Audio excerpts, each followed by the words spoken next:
Hey, everybody. John Michaels here. Welcome to the podcast. I'm here with Anthony Johnson, owner of Anthony Johnson Photography. Hey, how's it going? Hey, man? so welcome. So I want to ask you just right off the bat, what encouraged you to become a professional, I guess you could say a corporate photographer, and kind of how did your journey start? Sure. So I didn't know that I was going to be a corporate photographer to start off with. But it was, life threw me a curveball. I was working at Dell, had been there for a couple of years. They had some cuts. I got caught in the cut. And at that time, I was dating a girl with 2 kids, and I needed to figure something out. And call it intuition or intervention or whatever. But I decided, when my girlfriend was like, hey, you should be a photographer. You take great pictures of the kids. And I was like, are you sure? I mean, I got a house payment, I got kids to feed, I got a girlfriend to feed. So I bought a camera, it came in, and then I took a picture, or my friend was like, hey, I need you to take pictures of my website or for my website. And, didn't know anything about photography, just went out there with just pure instinct and I guess raw skill, if you want to call it that. And I guess the sign that told me that I'm on the right path, like the intervention that was meant, is that those photos ended up in Maxim magazine. Okay. Which was like, when you're first starting out as a photographer, your dream is to be published because you think it's like everything. And so that's what started me. After that, I was like, all right, I'm gonna go all in, and went to school, and yeah. So that's like wanting becoming an actor and getting cast in Lord of the Rings. Yeah, I guess so. Okay. Like you're just on the side of the street and you're, hey, we need an extra, come here.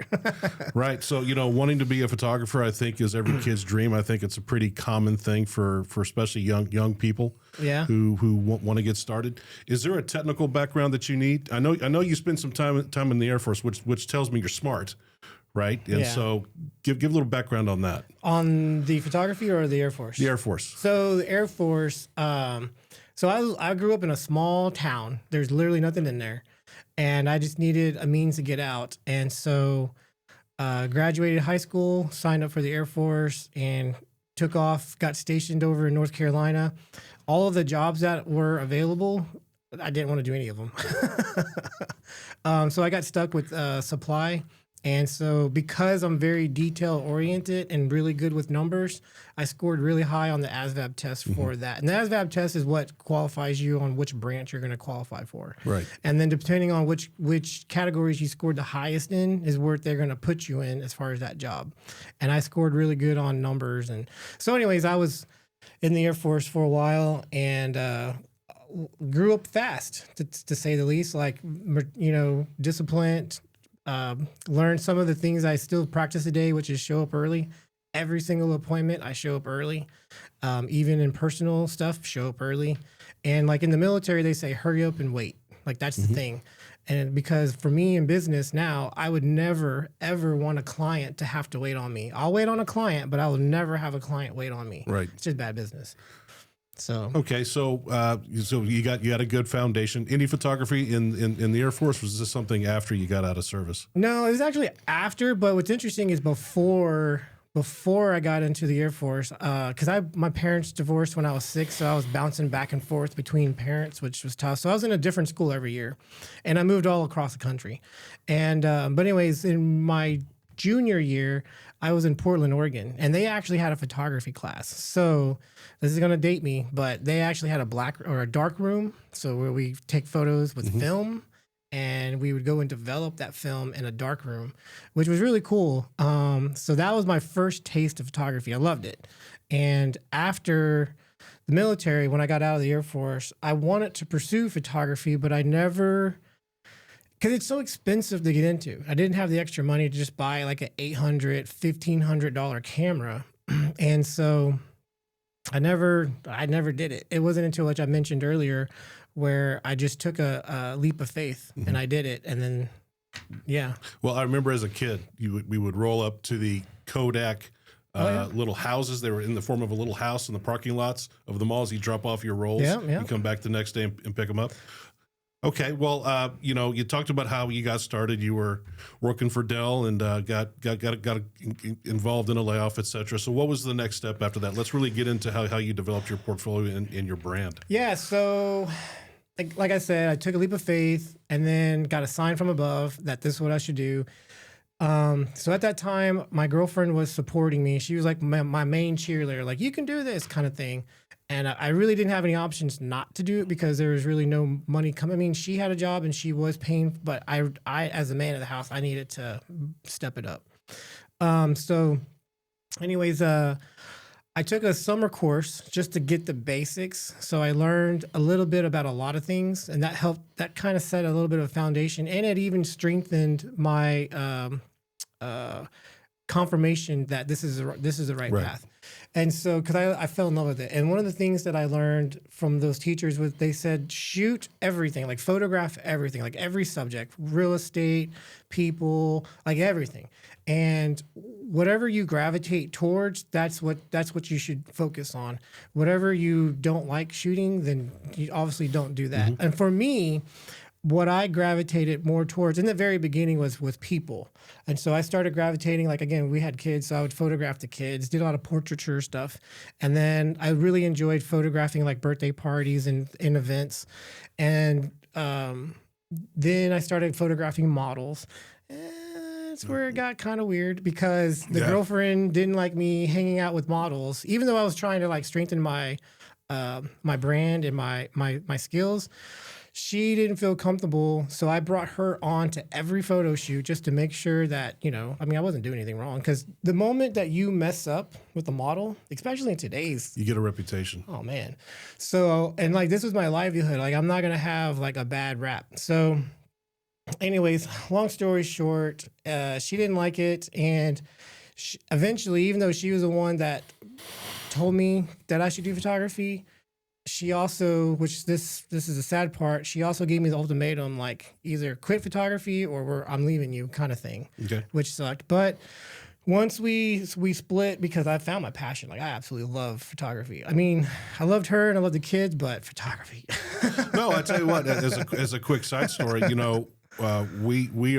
am your client. Yeah. And 3 years ago, when I walked into your studio, I knew I could tell you, I knew what you were doing. Yeah. That you knew what you were doing. Right, Well, and that was very important to me because this product isn't cheap. There's an investment here for sure. Yeah, but yeah. So with her, it was hard, but I think again everything happens for a reason, and us splitting up, I was able to just kind of go off and just do like really focus on photography, and so that's what I did. I literally like bought like 4 or 5 different books. And like one of the best books that I bought was The Business of Photography. And I have like the 4th edition. It's from a gentleman. I forget his name right now. But I'll put it in the notes of the video. But he's out of, I think, DC, and he's a photographer. Anyways, learned a ton just in that book because he talks about licensing. He talks about like how to send emails. He talks about how to talk to people. Like, it's just like the Bible for photographers. Like, it literally is like that good. Right. And then, so I bought a bunch of books, absorbed as much information as I could. I moved to Florida because I was like, want to photograph models. What I learned was there was no money in photographing models, or at least there wasn't any for me. And so then I ended up moving back. But while I was in Florida, again, the universe will open up doors. I met a guy, he was a CEO of this marketing company, and he really liked what I was doing. And so he gave me an opportunity in Austin. So when I moved back to Austin, I technically had my first job as a photographer because what he wanted me to do was go out and photograph all these bars. So like the nightlife. And then he wanted to use those photos that I created for him to help promote the bars. And so the way he was making money off of me was he would use my photos to advertise, hey, this bar is hopping, this bar is awesome, like look how fun everyone's having or whatever. And so I got paid doing that, and then that allowed me to get really serious and focus and go into school. So then I checked into ACC, their 2-year course, and I took all of their advanced classes so I could have an even better foundation on my photography background. Right. So that started your journey into what you're doing now. So what do you do now? How would you describe the type of photography you do now? Yeah, so now I'm leaning way more into business side of photography. So my clients are more B2B. It's got a lot of different names: commercial photography or corporate photography. I think some now the new day people are calling it branding photography. Like there's all these different names for it, but like really it's commercial photography. Because at its essence, whenever you're dealing with business clients, there's licensing involved, or there should be licensing involved, because wedding photographers, they're B2C, so they're to a customer, like a business to the customer. And the way a wedding photographer typically makes money is they'll photograph the wedding, so that'll be like a set price, whatever, right? But then where they really make their money is they sell all these albums, like prints and books and video, like all this, like all the printable stuff. And what they don't just give you unlimited prints. They do each print, like grandma gets a print. That's a however much money. Mom gets a print. Like every family member has to buy a print. In business, when you're dealing in commercial photography, no one wants a print, but they want to use the photo. That's where a license comes in. So a print is almost the same as a license. Okay. And so, but photographers these days aren't doing that. They're just giving away everything. Okay, so what do you do? So what I do is I kind of do a combination of the two. You have to stay competitive. That's the thing. You have to stay, because if your market is giving away everything, that makes it hard for professionals to compete with that, unless your work is really, really, really, really good. And then when someone really wants you and not like something watered down, then they'll go to you and they'll pay whatever price you have. Kind of like Apple. Mm-hmm. Got it. Right? And so what I do is I do a hybrid. I build a package and it has like the most common usage that you need, like license that you need. And it's all built into the package. The only thing that I separate out for my medium to large companies is paid advertising and commercial use. The way I look at it is if you're going to make money off of my product, I should get royalties. Right. You know? So interesting. Let's talk about how individuals and companies, you said two things. So you've got the individual client, then you got companies. Mm-hmm. And I know you do events as well. Mm-hmm. So how does an individual engage with you? How does a company or maybe a director who actually has a team? And then let's talk about how you engage with companies doing events, because that's really interesting. Sure. So the individual person, typically they'll contact me and say, hey, my company told me I needed this. Or the individual will contact me and say, hey, I just got promoted, or I'm getting a PR piece written about me, something to that effect. Or I'll have the college student say, hey, I like the way your photos look. I want to look like that. You know, I need it for LinkedIn and my website, whatever, right? So those people, they just contact me. We have a conversation. Most of my clients, I'm not going to lie, most of my clients are going to be more established. They're probably making 100,000+ a year, only because it's easier for them to afford my services. Mm-hmm. Where a college student just coming out, they might have to save up a little bit, and that's fine. Everyone's at a different level. Now they'll call their parents. Yeah, some. Businesses. The businesses, when they contact me, it could be an office manager, it could be an admin person, just depends on the size of that office.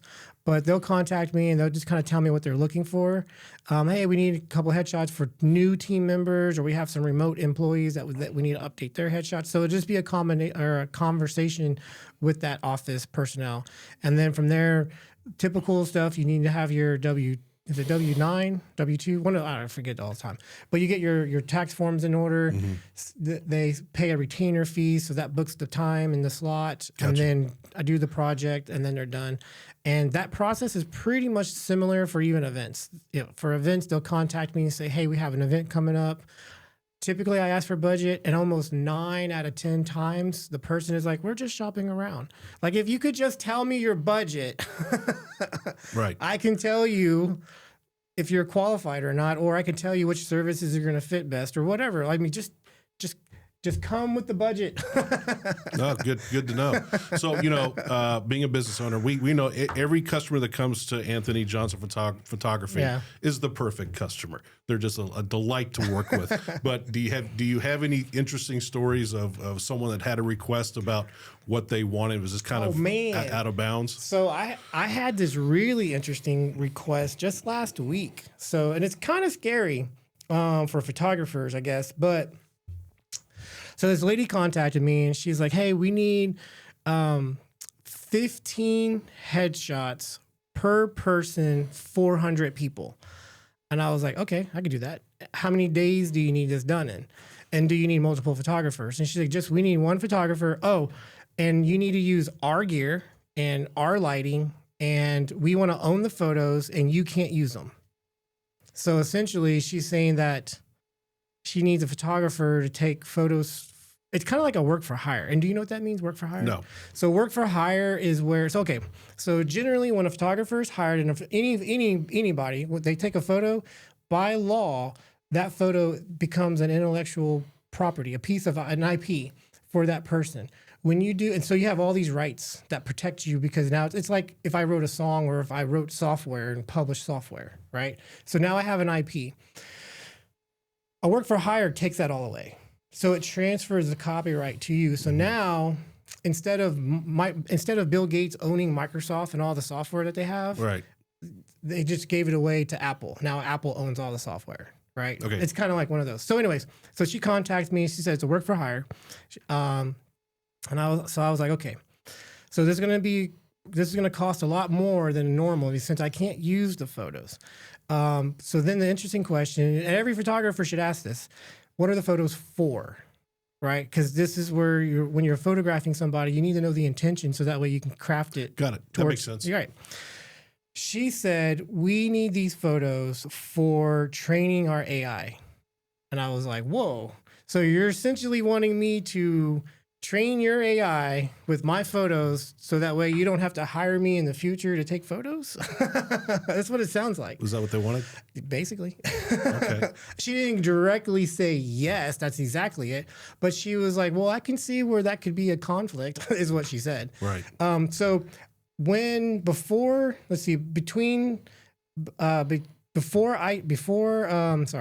before I was working at Dell and after the Air Force, I had gone to ITT Tech. And when I went to ITT Tech, I was in their multimedia program. In that multimedia program, I learned 3D modeling and all that kind of stuff, right? One of the things that we did was we would take an object and we would photograph it all these different angles, so that way we can then insert it into the machine, the computer, and it would create a 3D render of that object.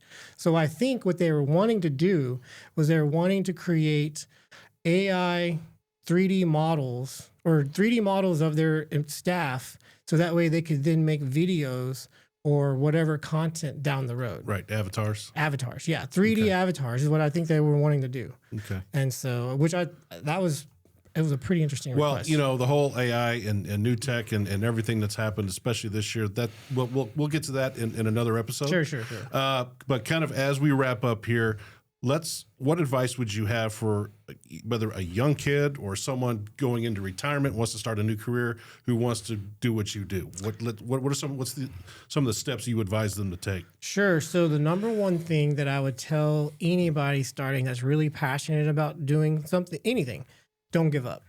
That's the number one thing, is just don't give up. Because most dreams are crushed by someone giving up. When I first started, I told my dad, hey, I'm going to become a photographer. He literally laughed at me and said, who's going to pay you for photos? Mm-hmm. Like literally. And I was like, Dad, I'm sure I'll find somebody. I didn't have anyone that supported me except for my girlfriend. Like I was telling you, she's the only one that supported me. And then when we broke up and I moved to Florida, the guy Scott, who owned that company, who got me, he believed in me too. And so those were the only two people that believed in me. And so fast forward, it took me like maybe 2-3 years, something like that. After school, I got my first, because I didn't give up. I got my first check for $9,800 something for a job that I did. Not shabby. And I screenshotted it. I still have it on my phone today. I plan on printing it out and hanging it on the wall. I just haven't got to it yet. Mm-hmm. But I showed my dad that picture. He was like, what's this? I was like, somebody decided to pay me for my photos. He was like, damn. There you go. So, should someone get really involved in the equipment, or is it just buy the bare necessities, learn how to do it? Because these cameras today, there's a million things you could do. But from what I'm thinking is, it's the 80-20 rule. right? 20% of it you'll use, 80% of it you'll probably never use. Or am I Well, wrong on that? So gear does play a factor, but if you don't know how to use that gear, then So I would say the most important thing is knowledge. Like learn your craft, learn lighting, learn. You want to be very knowledgeable, and you want to have the expertise of a photographer. Because I literally, like, people are amazed by the types of photos I can take with my phone. The thing is a phone is a tool, camera is a tool, but if you have the knowledge to know how to build a house, then you can use a hammer or you could use a nail gun. It doesn't matter. As long as you have the knowledge, you can build anything. Makes sense. Okay, well, just real quick before we wrap up, how does someone get a hold of you? Sure. So my website's anthonyjohnsonphotography.com. I'm on Instagram at ajphoto_headshots. Okay. I'm also on Facebook, but I'm going to be honest, I'm not really on social media a whole lot. I'm kind of a private person. I like seeing people in real life.